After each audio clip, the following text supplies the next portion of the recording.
Salut les mecs, c'est Mani. Nous avons ici le projet à Guigui. Guigui, il voulait un engin type rally game, pas forcément avec le look d'une Caro rally, qui peut évoluer sur surface glissante, sur parking défoncé, passer dans les graviers, l'herbe, etc. On a donc reçu ces carreaux de F-150 Raptor. Dépêchez-vous, il en reste qu'une autre, si vous en voulez, de la part de Probo DRC. Là, on n'a évidemment pas encore fait la déco, ce sera à lui de le finir. Il mettra les vitres ou ce qu'il veut en gris, en blanc, etc. Les stickers qu'il veut. J'ai pas coupé non plus les plots de carreaux pour qu'il puisse régler la hauteur de caisse, enfin de la carreau par rapport où il a envie. Pareil pour l'arrière, tout est réglable, mais ça on en reviendra tout à l'heure dans l'atelier. On a mis des petits pneus Sui Racing qu'on va tester aujourd'hui puisque c'est mouillé, c'est donc le moment idéal. Ceci étant un véhicule électrique, il a une marche arrière. Donc les suspensions, tu vois, regarde, tranquille. Une huile souple, des ressorts souples, ça passe partout nickel. Hein. Toujours avec la possibilité, tu piques du nez, tu lèves une patte, tu peux tourner très serré, très maniable ces petits engins de parking et de rallye. Et une puissance quand même raisonnable. Guigui veut pas, il a dit j'ai pas besoin de rouler comme Mani, j'ai pas besoin de faire du 6S, du 4S, ça m'ira largement. Donc voilà.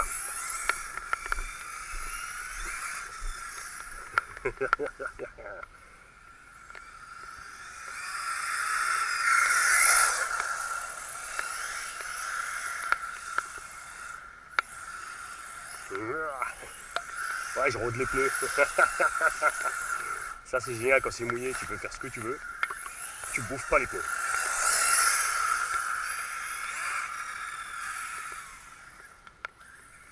Vous avez vu, malgré que on n'a aucun aileron, on n'a pas d'appui dynamique à l'arrière, on a une grosse jupe avant. Pourtant ça fonctionne très bien. Et on peut passer d'une surface à l'autre comme on veut. Hop.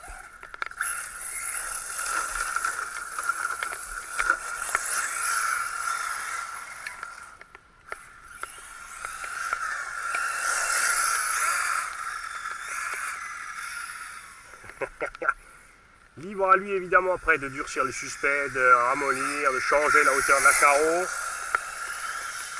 Et ensuite les 2-3 autres trucs, on va y venir justement dans l'atelier.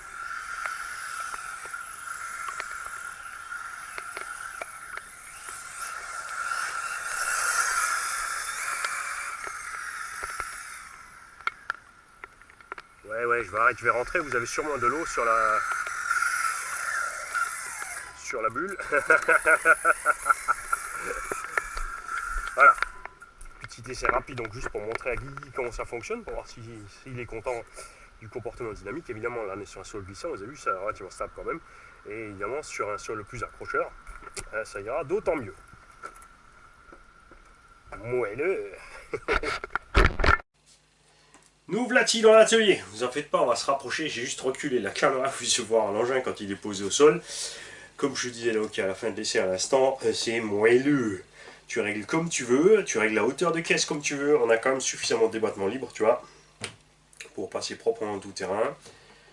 Hauteur de caisse en roulant, tu seras à peu près là avec les efforts de suspette. Libre à toi donc de changer le tarage de suspette, si tu veux de l'huile plus dure ou pas, pour qu'elle se comporte différemment. Je vais te la mettre sur son petit stand. On remercie encore une fois au passage pour la 1000e fois, mais il y en a encore 3000 fois des remerciements pour lui, pour Parrain Passepartout. Alors, zop là, je te rapproche, regarde. Déco, comme j'ai dit aussi dans l'essai, après c'est chacun libre à lui de faire ce qu'il veut. Découpe des ailes, c'est pareil, moi j'ai fait grossièrement, hein, pour que tu aies une histoire de look un petit peu, pour ajuster la carreau et la mettre. Ensuite à toi, si tu veux découper plus ou moins les ailes, la partie avant ou pas. Puisqu'on a ici à l'avant un pare-choc RPM de slash 4x4 qui est vissé là-dessous, qui bute en dessous. Si tu veux que ce pare-choc ressorte, c'est pas un problème. Il suffit de monter 3 cales d'à peu près 1 cm, donc des vis en conséquence évidemment, suffisamment longues, de découper le bas de la jupe ici, de laisser sortir le pare-choc devant si tu veux avoir un look de pare-choc par buffle à l'avant. Aucun problème. très important toujours aussi quand vous faites des modifs comme ça, si c'est pour vous, c'est pas important, vous faites comme vous voulez. Moi, dans mon cas, pour moi, enfin, je trouve ça important pour moi, si je fais des modifs, je veux qu'elles soient reproductibles. C'est-à-dire qu'en cas de casse d'une pièce ou autre, elles soient faciles à trouver et très faciles à remettre au même endroit. Le but, c'est pas de vous faire des modifs et après ce sont des pièces uniques et tu te retrouves avec des coincés ou à devoir faire des choses pas possibles pour remplacer le système ou inventer autre chose par la suite s'il y a une défaillance ou quoi que ce soit. D'où aussi le but de ne pas faire 36 000 trous dans le châssis, de ne pas en faire un gruyère ou des éléments de suspension pour fixer les carreaux, les plots de carreaux, tout ça. Le but, c'est toujours de rester sur des fixations déjà existantes et simples. Donc comme j'ai dit, devant ton petit pare-choc RPM que tu peux rallonger à ta sauce comme tu veux ici, avec des vis plus longues et des entretoises pour le laisser sortir ou pas. Ou là, il n'est pas tout à fait en contact de la carreau, donc tu peux aller le mettre en contact de la carreau si tu veux pour un peu de tension dessus. Je te filerai évidemment aussi des cales de ressort de suspension en plus. Pour l'avant, nous avons utilisé les deux trous de fixation qui sont déjà là, qui fixent la platine supérieure sur la cellule. Et on a utilisé un support tout simplement de Emax T-Max, monté à l'envers. Version longue, donc tu peux régler ta carreau où tu veux. Nous avons utilisé les clips de chez Weldom. Weldom, le magasin d'outillage qui fait aussi du bricolage. 1 € pour la pub. Bon. Voilà. Qui c'est qui va s'en fourrer plein les poches? C'est encore Mani avec les pubs. N'importe quoi. Voilà. Le cerveau, donc Power HD. Tower Pro, pardon. Rapide, efficace. Super content. Pas besoin de changer. Récepteur dans sa petite boîte. Si tu veux rouler plus souvent la flotte, je te conseille de mettre tout simplement à l'ancienne un ballon autour du récepteur avec un petit Riesland. Si ce n'est pas déjà fait, je ne me souviens plus. Non, je crois pas que je l'ai fait. Moteur donc, Neuil 1515 1Y 2700 kV, un petit missile, tu l'as entendu gueuler sur la vidéo. Hein, ça marche bien jusqu'à 3/4 et quand tu mets le reste, l'autre il envoie tout ce que tu veux. Pignon de 15. Tu as vu, niveau vitesse ça devrait aller, tu regardes ce que ça donne au niveau autonomie chauffe, il n'y aurait pas de soucis non plus. Le petit Vario 4S 100 A qui travaille à merveille. Huile avant, nous avons mis de la 60 000. Au centre, nous avons mis de la 150 000 et à l'arrière, on a de la 20 000 tranquillo. Et avec ce petit mélange-là, tu vois, tu es pas trop dur, tu peux rouler sur toute surface. L'engin est simple à conduire puisqu'il est encore relativement détendu au niveau des diffs. Les suspensions sont souples, donc tu as vraiment un confort toute surface sans devoir changer quoi que ce soit au niveau des réglages. Tu n'es pas obligé de t'amuser d'une surface à l'autre à changer tes réglages. Évidemment, si tu roules pure piste avec des pneus GRP qui ont du grip, tu serres tes vis de drop, c'est-à-dire les vis de butée des triangles qui vont faire que les triangles vont monter, donc le véhicule va se rabaisser. Et forcément aussi, ça va comprimer les ressorts, il sera donc déjà plus ferme dans sa réaction, il ne sera pas plus dur, parce que tu ne peux pas durcir un ressort au-delà de sa capacité physique initiale. Tu peux juste l'empêcher de travailler de 10 kg, de 1 à 10 kg en fait. Si tu tards à 5 kg, ben, il travaillera de 5 à 10. Hein, rappelle-toi, c'est comme ça que ça marche. Et à l'arrière, tu as le diffuron. Le diffuron, c'est l'aileron d'origine qui est transformé en petit pare-choc arrière. Ça lui donne un look de diffuseur, mais qu'un look. Je ne sais pas si ça a la moindre utilité. Limite, le vent qui se prend en dessous se prend dans l'aileron. C'est vrai que ça peut forcer, faire un appui arrière. De l'autre côté, après, tu as la coque. Là, on a roulé sur le mouillé, tu as vu, dans la ligne droite, ça dérange en rien. On n'a pas le cul qui décolle, ça tient quand même. Pour fixer la carreau derrière, support Emax T-Max, vissez tout simplement dans les trous de fixation du support d'aileron. Et la carreau, tu peux la mettre comme ça. Si tu veux monter plus haut, tu retournes le support. Tu auras, c'est pour ça que je t'ai laissé la longueur ici, l'opportunité donc de monter d'autres carreaux plus haut ou plus bas, ce que tu veux comme tu as envie. Et ces pièces existent en rechange, donc très facile à remplacer en cas de casse.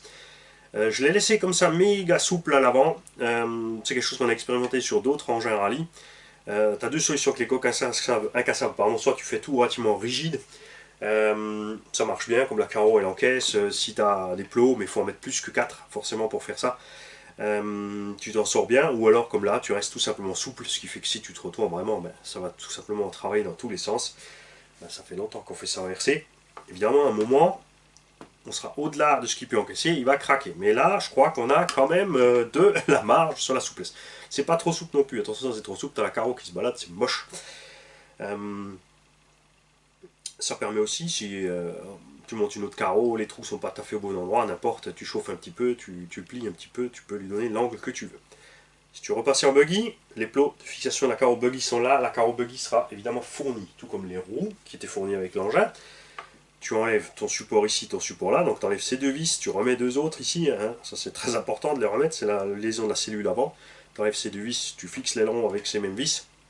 Là les vis seront fournies, sont plus courtes, sinon tu vas aller trop loin, tu vas aller te bloquer ton diff. Et tu es parti en buggy. Pour, comme on est en train de parler de buggy, hein, pour ceux qui sont intéressés ou qui ne veulent ça. J'arrive les mecs, bougez pas. J'ai des coques incassables XB8 vertes et noires. Ça se monte sur plein de buggy relativement larges. Enfin, même étroit. Hein. Forcément, si c'est plus étroit que la carreau, ça pose pas de problème, tu peux le mettre. Là, tu vois. La coque de XB8 et de la coque du sublime Arma Typhon incassable. Là, j'en ai deux noires et une orange. À chaque fois, j'y pense pas, on me demande, et après, on court après, là, tu le sais. Voilà. Donc, il reste 5 carreaux de buggy disponibles. 4,5 en incassable pour ceux qui aiment le look buggy et qui veulent être tranquille au niveau de la carreau. Moi, j'aime bien aussi, surtout le Typhon. C'est clair, il est super. Pour fixer le diffuleron, marque déposée RC Garage. Attention, chaque fois que tu prononces le nom, un cent dans ma poche. J'ai pris ici un pare-choc RPM complet de Slash 4x4 puisqu'il y a deux versions. Soit tu reçois uniquement le patin et le pare-choc, soit tu reçois l'entretoise ici. En plus, c'est ce que j'ai pris. Cette entretoise, je l'ai fixée ici sur les deux vis de fixation d'origine. Ça tombe pile poil dedans. Et c'est pas le seul châssis sur lequel on a constaté ça. J'ai fait un trou en plus dans le châssis. Ouais, j'ai fait un petit trou là en percé donc en 3,2 mm, taraudé ensuite, fileté, pardon, fileté en M4, on a mis la vis M4, ces trois vis là sont d'origine dans ce patin, on a déjà les trous. À l'avant on a fait par contre des trous pour éviter de percer le châssis, comme je l'ai dit, si tu veux changer de système ou autre, on a percé le patin, on a fait les trous pour aller comme pour l'avant et comme pour l'arrière ici dans les trous d'origine, un petit trou en plus au centre. C'est fait exprès légèrement incliné vers l'avant parce que les chocs arrivent de là. Ça évitera un arrachement trop rapide de cette vis, mais bon, il faut y aller fort. On a testé ça avec Greg, face trottoir, pleine balle, pas branché. Pas de souci. Pas avec celle-là, je te rassure, mais avec la première rally game qu'on a préparée au garage, souvenez-vous. Quand je dis rally game, je veux dire un engin qui peut rouler sur multi-surface, pas une GT pure à ras du sol. Donc sur ce patin arrière, tu as aussi des trous de fixation. On a fait deux trous de plus dans l'aileron et on a fixé là-dessus. Ce qui fait que si tu mets l'aileron en position buggy, tu auras des petits trous en plus devant. Oh là là, ça va tout changer. Moi, je me suis régalé à ce petit essai. On est sortis ensemble, on a vu, je l'ai posé au sol. C'est la première fois que je roule l'engin. J'ai réglé l'engin dans l'atelier à l'œil, hein, tu vois. J'ai réglé ça à l'œil, ma chassimétrie, mon machin, diff suspension au feeling. Et on est content. Ça ne contentera pas tout le monde. Comme je dis, je fais sur mesure, plus ou moins évidemment, par rapport à ce que veut l'utilisateur. Après, quand on ne se connaît pas, c'est pas évident de savoir comment il roule et ce qu'il veut. Là, il m'explique un peu ce qu'il veut. Donc, je pense qu'on est pas mal dans ce goût-là. L'autre rally game, vous avez vu, on l'a fait différemment que celle-ci. Mais je pense que ça va être pas mal, et c'est pour ça aussi qu'il y a toutes ces vidéos qui sont publiques, comme ça l'utilisateur du véhicule ensuite peut m'écrire en dessous publiquement s'il est content ou pas, ce qui va ou pas. Il a parfaitement le droit de râler sur ces vidéos et d'exprimer son mécontentement ou son contentement, ou s'il est super méga content, ou si ça lui correspond pas, et ensuite on peut soit ajuster les réglages ensemble, on voit ça ensemble par mail, par SMS ou par téléphone, puisque les acheteurs ont mon téléphone. Par contre, c'est vrai que pour me joindre au téléphone, les mecs, c'est chaud. Quand je suis là en bas, j'ai pas de téléphone. Quand je mange, j'ai pas de téléphone. Quand je dors, j'ai pas de téléphone. Il reste plus grand chose dans la journée pour vous. Hein, voilà. Donc on voit ça pour les réglages. Et si on n'arrive pas à se mettre d'accord, on trouve une autre solution, c'est pas un problème. Donc là, Guigui voulait du 4S, il a dit ça me suffit large. Donc tu me diras ce que tu en penses après la vidéo, d'après les perfs. C'est vrai que ça suffit largement, c'est clair, avec un poids pareil. On a tout juste 4 kg avec la carreau et tout l'équipement. Bon, c'est tout juste 4 parce que moi je roule avec les Gens Bashing 40C, 50C. 4S 5000 qui ne font que 400 grammes. Évidemment, si tu mets une standard de 650 grammes ou une 6S, on aura un petit peu plus que 4 kg. Tu pourras, comme je l'ai dit, évidemment mettre des huiles de suspension plus dures si tu veux des réactions moins rapides de la suspension. Moi j'ai fait comme ça parce que c'est vrai que tu as vu sur la place gravier, les roues suivent bien le dénivelé. J'aime bien pour ce style-là. Là on a roulé dans la flotte, c'est étanche, mais maintenant la chose à faire, c'est surtout pas de la laisser comme ça. Si tu roules dans la flotte comme on vient de faire, surtout, tu rentres, tu sèches tout ça. Soit tu as un compresseur et tu peux souffler, soit tu as quelque part une station de lavage dans le coin où tu peux prendre de l'air comprimé. Ça c'est dur, généralement tu as juste l'air pour gonfler les pneus, c'est dommage. On n'a plus trop de stations qui ont de l'air comprimé vraiment pour souffler. Ou si tu n'as pas d'autre choix, c'est le sèche-cheveux. Et ouais, le sèche-cheveux parce que ça souffle de l'air chaud, donc ça va te faire évaporer plus vite la flotte, t'as pas le choix. Là, comme tu peux constater, l'eau perle dessus puisqu'on a tout simplement utilisé le Rénov plastique de chez Ululu, ça c'est du produit. Encore 1 € pour ma pomme. Hein, pour te dire que j'en rate des occasions de faire de la pub. Et sur les vis, on a utilisé le TF2 lubrifiant spray de chez Amazon. Encore 1 € pour moi. Pour la visserie, quand tu cherches des tailles différentes, c'est bricovis.fr. Encore 1 € pour moi. Et hein, faudrait quand même professionnaliser le truc, je vous le dis moi. Et ma foi, c'est tout. Si dans les différentiels, j'utilise 3 en 1. La seule graisse mécanique que tu peux fourrer partout sans te soucier du prix, parce que pour le prix d'un petit pot de graisse mécanique modèle réduit, tu as ici 1 kg. Ouais, au loisir, on s'en fiche. On fait ce qu'on veut, c'est ça qui est cool.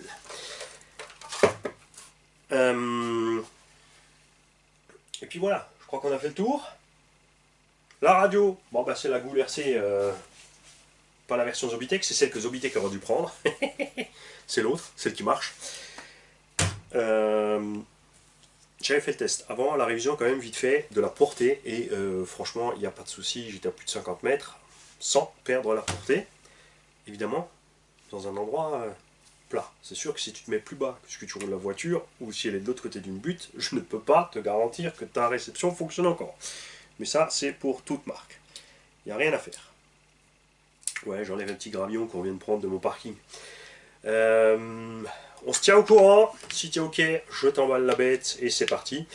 Elle a été prévue pour Noël, on est un peu en avance parce que j'ai tout simplement fait un petit programme grâce à Sevan qui m'a montré comment me servir du calendrier Google. Salut Sevan. Pour les fans de radio d'ailleurs, et qui écoutent la radio, et je sais que sur la chaîne on a plein de vieux. Hein, on a Papy Pétou, on a Papy Shrek, on a plein d'autres. Si vous aimez la vieille musique, je vous invite à vous brancher sur Nostalgie Le Mans. Et là-bas, vous tomberez sur notre sympathique Sevan, parce que ouais, ils nous l'ont piqué.